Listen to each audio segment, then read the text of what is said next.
Hi there and welcome. I'm Dr. Renee Owen. I'm your professor and facilitator of learning for ED 595, Professional Models of Ethics and Leadership.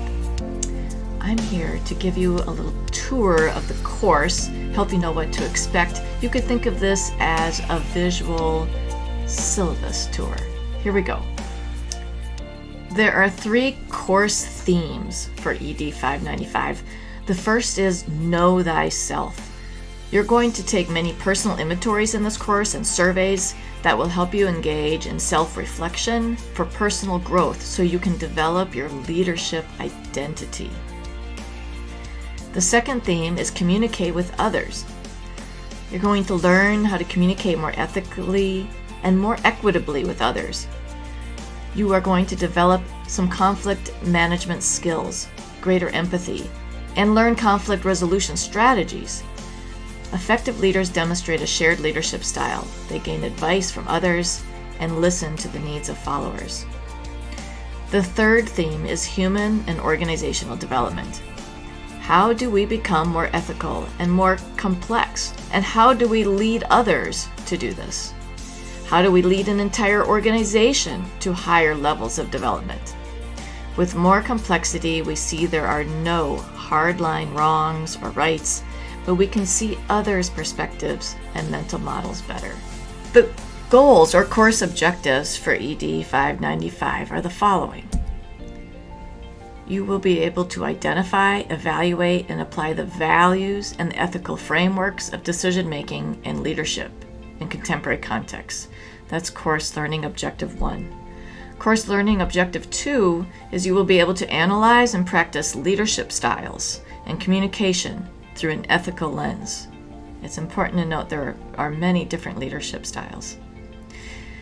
Course Learning Objective 3, you'll be able to identify and evaluate moral and ethical development in yourself and in others and in organizations. Here are the books you're going to need. The first one is The Ethical Line by Tony Faddis. You'll also need Peter Nordhaus's Introduction to Leadership. And third, you'll be using Reinventing Organizations by Laloux, and I've highlighted here to make sure that it is the illustrated version. Your weekly work looks a lot like the following. Each week you're going to be having some reading assignments. They'll be posted in Moodle. Most will be out of your textbooks, but sometimes there'll be an article that'll be posted there that you'll have a PDF to. Each week you'll do a discussion post. Those are due on Thursdays. Each week you will have a reflection, usually more than one reflection to write. I'll talk about the format for those reflections in a moment. And each week you also have some group work. Most of your group work will be done asynchronously, but on week 3 you will be working with your group on a Zoom meeting synchronously. So it's very important that you look up who your group is in Moodle and you contact those people and find a time in week 3 that all 3 of you can meet at the same time for about an hour and a half. In addition to this weekly work, you will have a short paper for week 2 to write and a final paper for week 7.